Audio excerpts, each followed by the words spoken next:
Selamat pagi saudaraku yang diberkati Tuhan. Sama-sama di pagi ini kita akan dituntun dan dikuatkan oleh kebenaran firman Tuhan. Dan tema renungan di pagi ini saya beri tema mintalah hujan dari Tuhan. Kita baca dalam Sakaria pasalnya yang ke-10, ayatnya yang pertama sampai ayat yang kedua. Firman Tuhan berkata, hanya Tuhan pemberi hujan. Ayat yang pertama dikatakan bahwa mintalah hujan dari Tuhan pada akhir musim semi. Tuhanlah yang membuat awan hitam dan hujan lebat akan diberikannya kepada mereka dan tumbuh-tumbuhan di padang kepada setiap orang. Ayat yang kedua, sebab apa yang dikatakan oleh terafim adalah jahat, dan yang dilihat oleh para penenung adalah dusta, dan yang dilihat oleh para penenung adalah dusta, dan mimpi-mimpi yang disebutkan mereka adalah hampa. Mereka memberi hiburan yang sia-sia. Oleh sebab itu bangsa itu berkeliaran seperti kawanan domba dan menderita sengsara sebab tidak ada gembala. Saudara, Allah Sang Pencipta yang telah menciptakan langit dan bumi serta isinya demi kesejahteraan semua makhluk adalah bukti cinta dan sayangnya bagi kita sebagai manusia. Nah, Allah telah mengatur dengan begitu baik alam ciptaan dengan tugas dan fungsinya masing-masing. Kalau ada musim panas, tentu saatnya juga sesuai waktunya akan tiba musim hujan. Yang mengaturnya adalah Allah Sang Pencipta. Nah, dalam firman Tuhan di pagi ini, Nabi Zakaria menghimbau kepada umat Israel agar mereka meminta hujan dari Tuhan. Sebab Tuhanlah yang membuat awan-awan sebagai pembawa hujan deras, sehingga daripadanya tumbuh-tumbuhan akan hidup dan bertumbuh di padang untuk menghidupkan semua orang. Nah, himbauan dari peringatan Nabi Zakaria ini agar umat itu sadar akan kemahakuasaan Allah.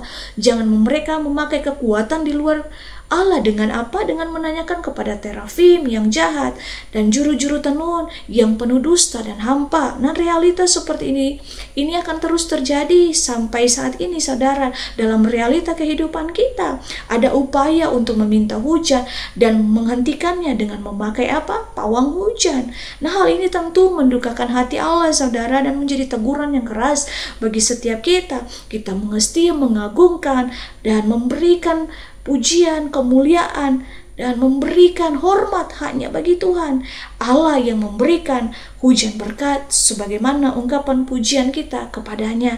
Nah, saudara, firman Tuhan renungan di pagi ini meminta hujan daripada Tuhan. Ini ajakan juga untuk kita berdoa dengan kerendahan hati. Kita mengakui bahwa hujan dan karunia daripada Sang Kuasa, dari Sang Pencipta, serta percaya bahwa Tuhan akan mengabulkan doa setiap kita sesuai dengan kehendak-Nya.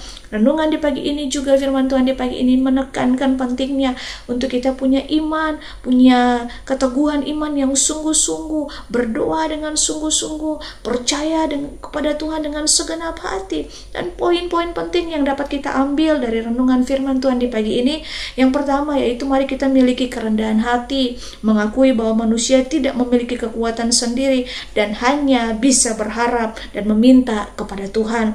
Manusia adalah ciptaan yang bergantung pada karunia Tuhan. Yang kedua adalah rahmat daripada Tuhan, anugerah berkat daripada Tuhan. Hujan adalah rahmat, anugerah yang luar biasa daripada Tuhan.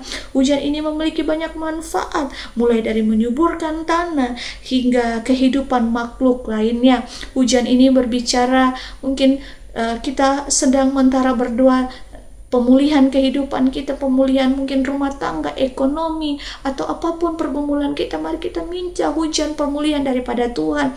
Yang poin yang berikutnya itu mari kita doa dengan sungguh-sungguh. Kesungguhan iman yang tulus itu penting dalam berdoa, seperti yang ditunjukkan saudara dari seorang yang harus kita teladani, yaitu Nabi Elia yang berdoa dengan sungguh-sungguh hingga hujan itu pun turun. Dan mari kita menerima kehendak Tuhan, saudara. Kita berdoa bukan memaksa kehendak Tuhan, memaksa Tuhan untuk mengikuti apa yang kita inginkan, tetapi mari kita memohon kepada Tuhan agar menurunkan hujan yang bermanfaat,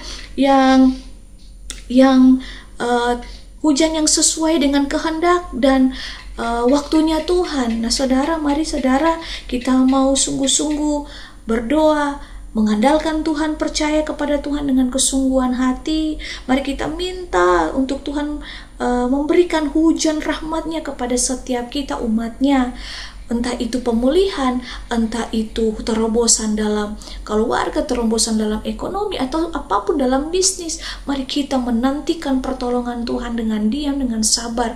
Jangan mengandalkan kekuatan kita, jangan mengandalkan siapapun di luar kekuatan Allah, tapi percayalah akan kuasanya, percayalah akan kekuatan kuasa Tuhan yang sanggup memulihkan, yang sanggup memberikan hujan berkat bagi setiap kita. Tuhan Yesus memberkati. Immanuel.